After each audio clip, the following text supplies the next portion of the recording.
Welcome to the Practice Podcast, a show created by lawyers to help lawyers in life and business without all the complicated lawyer language. Let's welcome Bast Amron founders and your hosts, Jeff Bast and Brett Amron. We're on. Hey, Brett, how are you? Hi, Jeff. How are you? I'm fantastic. Happy to be here. Fantastic. By the way, those for our listener, you can't see, but Jeff's wearing a shirt and a tie, which is very impressive. You know, I had it on for a Zoom hearing this morning, and I just left it on. So. Business on top, party on the bottom. Let's go. All right. My mind's going places here, but okay. Oh, our guest has appeared. What's your, Brett, what's your, we'll get to you, John. Hang on. Now, bear with me for a minute. I just have to interrogate my partner. He's going to interrogate me. Yeah, what's your favorite dress? Like, how do you like to be dressed? How are you Long happiest? to the ankles, A-frame. Oh, you mean how do I like to dress best? Yeah. Do you like getting dressed up in a tuxedo or suit and tie or jeans? What's your... I prefer casual hiking or like running, anything running or hiking, very casual, very sort of athletic. I also love, right, at the end of a day, if it's cold out or cold, putting on sweatpants, putting on a t-shirt or a sweatshirt, a hoodie. Yeah. And just curling up on the couch, like on a cold, sort of rainy, overcast day. Especially like on a ski trip. Yeah, like a ski trip, or if I've been outside. Cold Miami night. Yeah, right. The one night a year. No, if we're traveling and especially if I've been out all day, and my body's tired from doing whatever I was doing, then I'd love to do that too. Yeah, cool. So, and you? It's got to be a bathing suit. No, I'm with you. I'm usually barefoot. I like to be barefoot. I do too. Especially wherever you travel, you got to take your feet off. Your shoes off and your socks off. Touch the ground. Very Find important. Find your ground. That's right. But yeah, I'm more like a jeans and a t-shirt guy. That's like my go-to. I'm a black t-shirt and jeans and sneakers. I get that vibe. That's my typical attire. But I share a lot of the. I like the jeans and the t-shirt thing too. And I almost never wear a tie. Court is really the only time I wear a tie. I've given up on dress shoes. I'm done. Yeah, no more dress sneakers now. No more dress shoes. I'm with you. I'm too old. I've been beating my feet up too long. Well, I can't see our guests' shoes right now, but I bet they're fancy. I bet they're nice. Our guest Super today nice. Hard bottom. is John. I think I'm wearing something beneath the waist. Don't stand up. Don't stand up. All right, let me introduce our guest. We've heard his voice, and people know who it is because they saw the episode description. But our guest today is John Remsen. John is widely recognized as one of the country's leading authorities on law firm leadership, management, marketing, and business development. Since 1997, the Remsen Group has consulted more than 400 law firms and thousands of law firm leaders to help them develop and implement long-term strategic objectives to improve cohesiveness, profitability, and sustainability. He is a frequent speaker and author. He has presented at national conferences for the Legal Marketing Association, the Association of Legal Administrators, and the American Bar Association. His work has appeared in top legal publications like the ABA Journal and Law 360. And since 1988, John has been active in LMA, the Legal Marketing Association, serving as president of the Southeastern chapter and on the National Board of Directors. He also founded the Managing Partner Forum, which is a conference series for law firm leaders like yourself, with over 1,500, yourself meaning you, Brett. I know, but I was going to say, the listener can't see you pointing at me. Yeah, that's okay. Thank you. With over 1,500 participants, and you and I have been participants as well. And are going to be again this year. We're going to go next year, or the next one.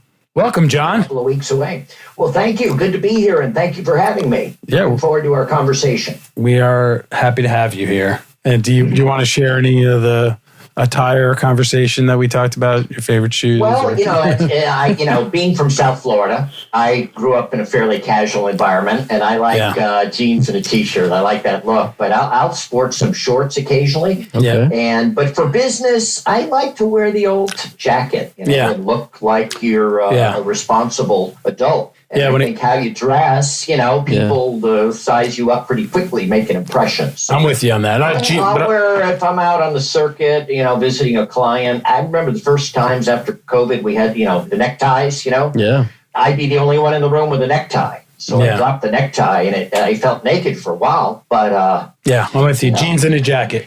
Yeah, it's interesting though. On the shoes. So on the necktie thing, it's interesting. You can never go wrong, right? Sort of not overdressing, but overdressing. You can never go wrong.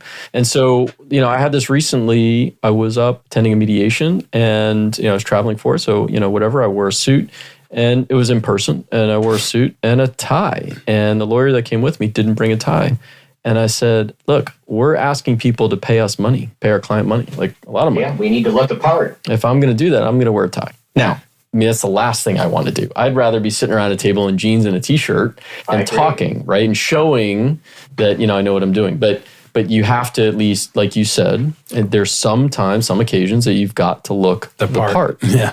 So I respect that. Yeah. I wrote this article decades ago, and it was all about dressing like a lawyer. And it resonated well with senior lawyers who were the coat and tie set. This is probably 30 years ago. And one of the most well-published articles I've written. It got, in Asian Lawyer and all these foreign language and stuff. And my message to young lawyers especially is dress for the job you want. Dress to impress. Don't overkill it. Right. But better to overdress and lose the necktie. Right. If it's a little uncomfortable than to be caught, way too casual. Right. Because whether you like it or not, people size you up real fast. Agree. Yeah. Or take the jacket off, right? Judgmental. Right. And we size you up and have an impression about you. First impression. Before you even open your mouth. Yeah. First impression is important. First impression. Yeah, it's important. You can't reel that one back once it's out there. Right. So tell us, John, you said you're from South Florida, and we know where you are now. How'd you get to become one of the top consultants to lawyers? Well, it wasn't on my radar screen starting out. My dad was a lawyer. I'm from West Palm Beach, and he went to law school. And I wasn't a reader, writer. I like math. It came easy. So I went off and got a business degree. And went to University of Florida. Go Gators. Go Gators. Large, this has been a good week. Gator. That's right. Yeah. And hopefully our football team will do a little bit better. But I went off to Florida thinking I wanted to be an architect. I like drawing and stuff. And math came easy. And the drawing, it's a tedious haul. So I got an MBA after a while at University of Virginia. Came back to Miami. I was going to work for real estate developers in the go-go days in the mid-'80s. And then the tax laws changed and brought a lot of developers to their knees, and the banks, RTC, FDIC. Yeah. So the big law firm in Palm Beach said, we're going to hire a marketing guy, a strategic planning guy. We think you have the skill set. And this was all new. Law firms weren't doing this. This was for the plaintiff's bar. Advertising, marketing, TV, billboards. You got to be kidding me. But I got hired up by a very well-run law firm out of Palm Beach, Gunster. Then about 80 lawyers, 27 equity partners, and they ran the place like a business. There was accountability among the owners of the place, and we had firm goals and plans and industry groups, all these good things that were very innovative back in the day. Yeah, very innovative. So did you have any peers at other firms of similar size back then? There were three of us in Florida. Yeah. Three of us in Florida, and one of the firms doesn't exist anymore. But, this wasn't a passing fad. This was catching on. And it's not about advertising and billboards and television commercials. It's about relationships. It's a people business. I think clients hire lawyers, not law firms generally.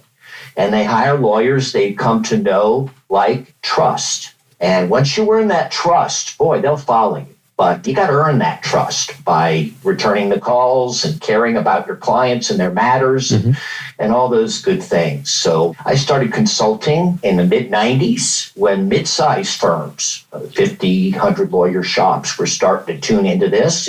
This wasn't a big law thing. And, maybe we should get on board. And so that's how I got into it a long time ago. So you left. It's been fun. At that time, you left Gunster to go start your own thing? Or? Well, I got recruited off to an AmLaw 100 firm in Ohio. And the rental vans were cheap. The U-Hauls going north to Ohio from South Florida were pretty cheap.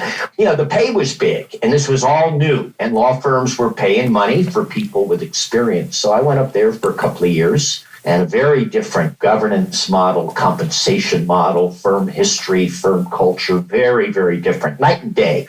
both big successful law firms, but very different in how the partners interacted and worked together and shared compensation and all those good things. If you don't mind me to tap into that just a little bit, and then maybe we can bring it back later talking about you and work you do with different law firms, but managing partners, I should say today. But what was the difference, like that you saw the major difference between Gunster, the firm you were at, and then, the firm that you went to in Ohio?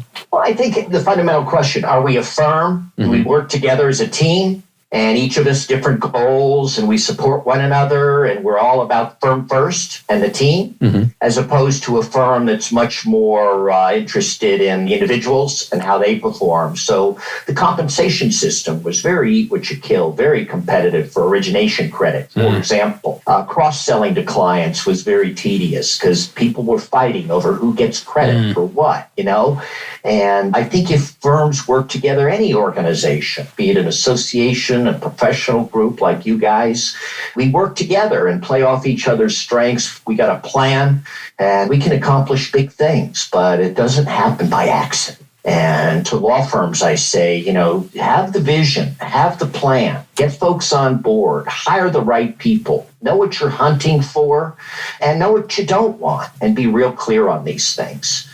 And the culture, the comp system that supports all of those things. As we're a team. We're in this together, as opposed to office sharing arrangements. Yeah. I mean, innovative for the time back then, because like you said, a lot of law firms, big firms, very siloed. Very siloed.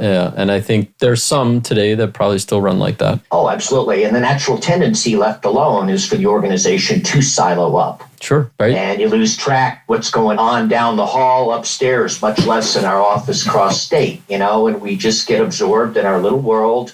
And I think breaking those silos down through team, the industry groups, love the industry group models for law firms, because it sets up our target audience, who we want to be recruiting for. And it's a good platform to get folks working together across offices, practice areas, junior, senior lawyers, working on an industry and recognition as a go-to law firm in the self-selected industries we choose to target. So to be clear, you're saying instead of siloing by your practice area, silo by the industry of the clients. So if it's technology or healthcare, then you have all different types of lawyers working in that space rather than having the lawyers organized by practice area and siloed off. And lawyers being lawyers think about, I'm a tax lawyer, I'm a litigator, I'm a transaction lawyer, I do estate planning, and they are wrapped around their area of law. But the clients see the world a different way. They're looking for that industry expertise when they're shopping for new counsel. And it's, automobile dealers. That's a nice niche for a law firm to really set up and go after. Look at all the things car dealers might deal with, from franchise to family law matters for the owner of the dealership, real estate, premises liability, a whole slew of things. But it really resonates to the audience. You're talking in their language, their parlance, you're involved in their organizations.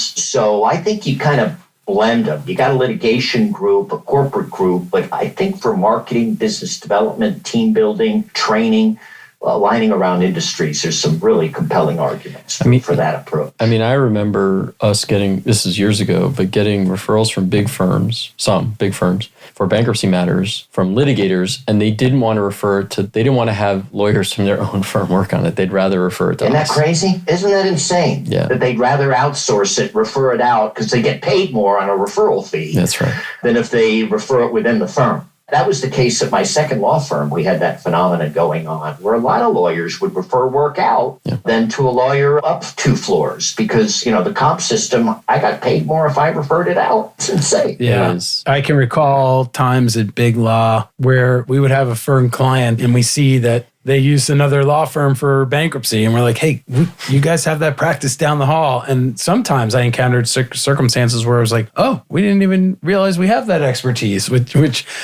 right. To me, I accepted the blame, not me personally, but I thought that was our fault for not educating the other lawyers on what capabilities we have. It's also upon the partner to know a little bit about his or her law firm and the services they offer the clients they represent and engage as an owner of the place. Right. And also ask if you're not going on. And if you're not sure, you ask, hey, do we do this? Can we do this? Like, can we help a client with this? I can't fathom. How do you not know that? I think some of it's just education. Some people, you're merging with other firms, and people that come in, they don't know, whatever. There's lots of problems. You get siloed. And you assume the partners know a little bit about the firm and what it does across offices. And as we grow bigger and bigger and bigger and bigger, and more people I've never met before, that's not a good assumption. Right. And so educating your own people, and don't forget about the support staff. They got friends. They need to know too. Who can help you along, and your associate attorneys. Yeah. So spread the word, where you're going, what we're looking for, and I think industry's the way to go. And so cannabis,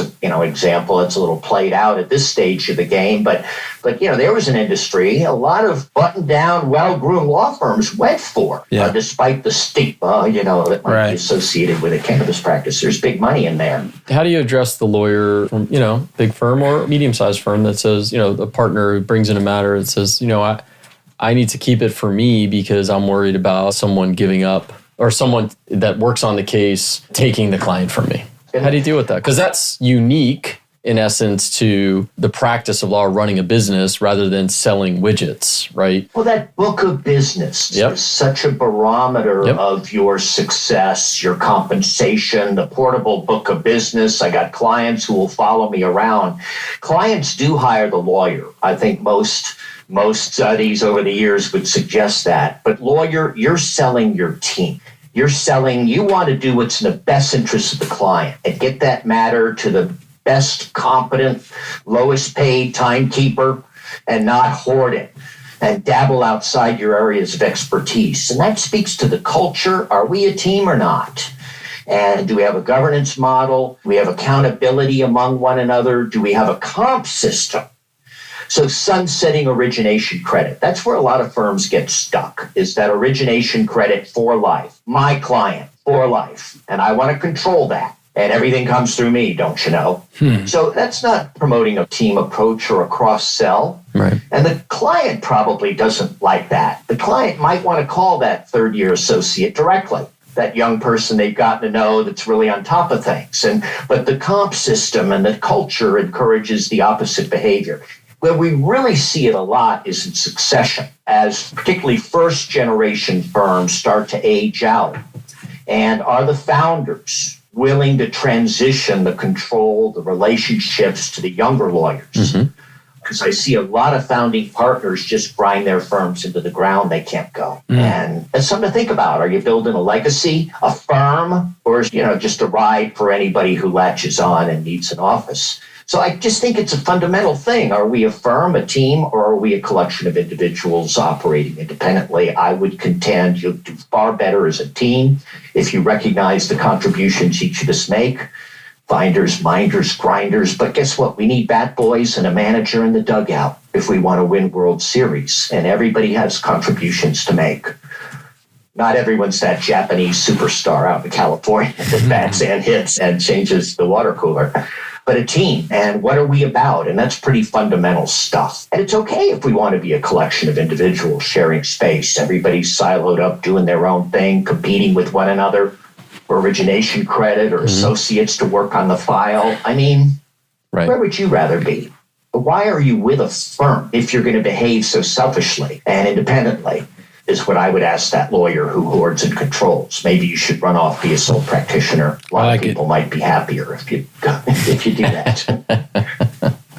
So I'm curious, John, you've obviously been doing this a while, and I'm sure you've seen tons of changes in the law firm management, marketing. Obviously, marketing used to be, grassroots analog, and now it's digital, if you will. It's artificial intelligence. AI. I heard that artificial word, and AI is freaking everybody out. Yeah, we'll get there. Its implication on the billable hour. Because machines can do it in many cases better, faster, cheaper than paralegals and young lawyers. And clients know that. And it's interesting how clients are pushing their outside counsel to use or not use AI on their matters. And I think we're all trying to sort through this, figure it out, but get ahead. That's what we encourage law firms. Get ahead of the curve here. It's okay to break from the herd a little bit, innovate, take the lead instead of waiting until you're forced to change and adapt. And I look at that Rogers adoption curve we see.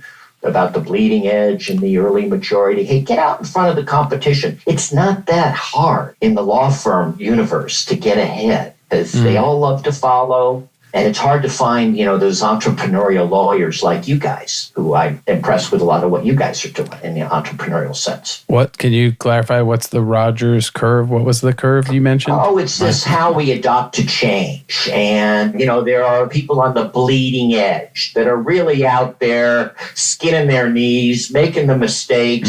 Then there's the early adopters, about 10% out there if we look at, a nice bell curve. The people who are early. The real risk takers have gone and proven, hey, this can work. So then you got the next wave of people. Then you got the early majority that are willing to get ahead of most competitors. And then on the backside of change. The tail. And, just something as simple as abandoning a BlackBerry and a willingness to go with this. I rode that BlackBerry a long-ass time, probably to my detriment, But you got to evolve and adapt, or you're going to just be left behind. And so if you look at the legal industry and how it adapts to change, slow. It lags. Very slow, yes. Lawyers are risk averse. They don't like change. They love autonomy. They're highly skeptical. So they don't adapt quite that quickly as most entrepreneurs, most business people, where if you get it right 60% of the time, you're doing pretty good. In the law firm world, if you're not getting it right 100% of the time, you're no good. Yeah. So it's kind of ingrained in law school, this precedent. Well, who's done that before? Where's the precedent? We all want to see that. And lawyers, it's kind of drilled into them early on, it seems, this risk aversion precedent, the way we've always done things around here. Yeah. I mean, I'll come into a law firm, recommend something crazy, like go visit some of your clients. Crazy talk. And they'll say, well, who else is doing that?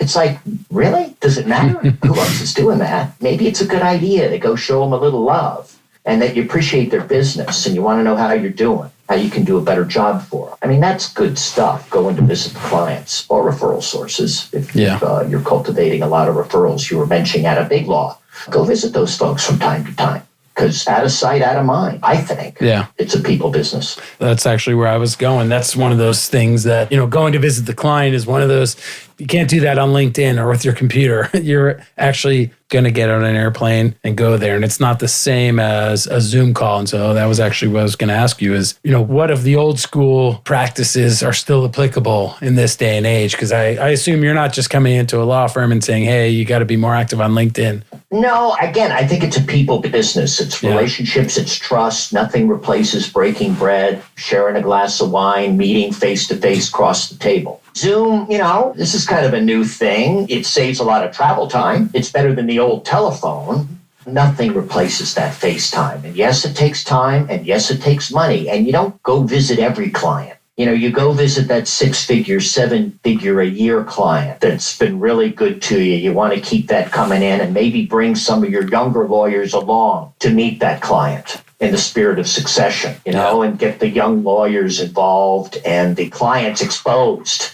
Because once you're gone, the client's, looking for somebody they know, like, trust. You're not there anymore. I might go shopping. Yeah. And boy, make sure that those relationships are solid, that leave behind as a senior partner. Relationships. And I think FaceTime. And some clients love it. They love it. Weekend at the Masters, I would have loved it. Not everyone can afford that kind of thing. Right. But just stopping off, bringing some donuts by. Yeah, something. Just to let them know you care. And you're thinking about them. I think it's the thought that matters, right? If they say, no, I'm too busy, that's okay. Right. You scored points by just saying, hey, I'm going to be in town, would love to stop by and take you out for a cup of coffee. I think just that outreach, builds some goodwill. Yeah, no, I'll agree with that. And I think just staying top of mind for clients, because many of them, they're not looking to hire lawyers. They don't want to hire lawyers. Like when they have to deal with lawyers, that's, a nuisance. It's a burden. It's an expense. Not a fun thing usually, to get the lawyers involved in the matter. Right. And changing a law firm is a major pain in the butt. I don't want to change. So, let's start by taking what you got. Take good care of it. Let's start there. What you want to keep, take good care of it. They're your best source of future business. They'll come back. They'll spread the word, refer, and and then go after the new clients with a laser beam. In that case, it's the industry laser beam. And boy, if we use South Florida, what industries are growing? Where are we going to see demand for legal services in the coming years? Get ahead of that curve, get ahead of the recession. Don't wait for everything to come crash and then you go market your bankruptcy practice. Get ahead of it. Yeah. Anticipate what's coming. What do you say to the folks that say that they're too busy to do marketing and business development and go out to visit their clients? And I say you need to reprioritize and think about David Maister, one of the authors to the legal profession. He's a Harvard guy, writes a book called True Professionalism. He talks about billable hours. That's what most law firms live on, the billable hour. And anything distracting from the billable hour isn't work. And I don't have time for it, right? But what we do with our non-billable time, I like to call it investment time. That keeps the billable hours coming 2 years, 3 years, 4 years down the road, and investing in your clients, your people, your law firm. And many of those activities are non-billable, but making sure, particularly as a senior partner, you're doing the mentoring, you're doing the business development, and trying to leverage, bring it in, push it down, instead of trying to do everything yourself. I agree with all of that, but I would say, well, if you don't have the time now, you will, because the work's going to dry up if you don't do it. Yeah, I would agree. I think you're being very short-sighted. Yeah. If you're just too busy to go, visit clients or mentor an associate. Yeah. But I think that's the general sort of mindset until they start working with you is I'm busy, I'm too busy, and they wait until they're not busy and then say, I should start doing some marketing now. And it doesn't really work that way. This isn't a stop-start thing. Right. This is something you do your entire career. And I think I'll use the analogy of learning to ride a bicycle. You can read about how to ride a bike, but until you get on the bike and fall, scrape your knee a time or two, you don't know what it is. So you start easy with a big wheel, and then you move up to a tricycle, and then you get your little bike with the training wheels. That's and right. You learn how to ride the bike. It becomes part of your lifestyle. You enjoy it. Now, it's not for every lawyer, but if you're a rainmaker, you want to build a book of business, It just doesn't fall out of the sky. And all of this bike riding you've been doing for years, decades, as you approach your 40s, 50s, that's when all these relationships you've been building and cultivating over the years really start to bear fruit. And I think it's relationships. Lawyers tend to be a little transactional, but it's about the long-term friendships that you'll cultivate with folks in a position to hire and refer over the years. And be genuine, be sincere, because everybody spots a phony. If you're forcing this and you're a fake, people don't want to be around that. So I think you got to really feel it. And as an attorney, care about your clients, care about your people, care about your community. Yeah. Yeah. So, John, as we bring this plane to a landing, how do people find you? When should they hire you? Who are your clients? It's everyone, we do a managing partner conference, big show in Atlanta. You guys referenced earlier, and that'll be coming up in a couple of weeks. Managingpartnerforum.org.com.net will get you to the same place. But we're trying to build a community of managing partners, and we do webinars every month. We do this big conference this spring. We do a women's conference in the fall. So if you're a managing partner or aspiring managing partner, that's a good place to find us and check out what we're up to. And then on the consulting side, the remsengroup.com. There aren't too many Remsens out there. You'll find Remsen, Ohio, if you can Google my name, and then right there on the homepage. But there, I help smaller and mid-sized firms really. I try to tune into their culture, their history, their appetite for change. What's going to be successful given where you're at, the dynamics, the politics. Right. So really get to know the firm and not bring a cookie cutter solution, but culture and the managing and the owners. They got to be into this stuff or kind of blowing into the wind, I think. For sure. So I can. I think I can speak on behalf of the esteemed Brad Amron and myself that the managing partner forum is a great. It's great opposite event. day, John. Great event. Well, it's not easy leading. It's lonely at the top. I hear that a lot. Yeah. Now leading lawyers talk about sounds like fun. Yeah. And to find a community of similarly situated people. Yeah. People really seem good. But it's nice to talk to those people and you've created that group because it's nice to find that people are having similar issues that you can then talk to. So you're not alone. We're all dealing with talent retention, AI, consolidation in the industry, globalization. I mean, we're all dealing with this stuff. or we're not dealing with this stuff. And I think if we're just pretending it's not happening, we're building ourselves into obsolescence there. So agreed. Look ahead, not behind, and grab the opportunities. Thanks, John. We appreciate your time. Our audience is wiser for it. And Jeff's going to look ahead.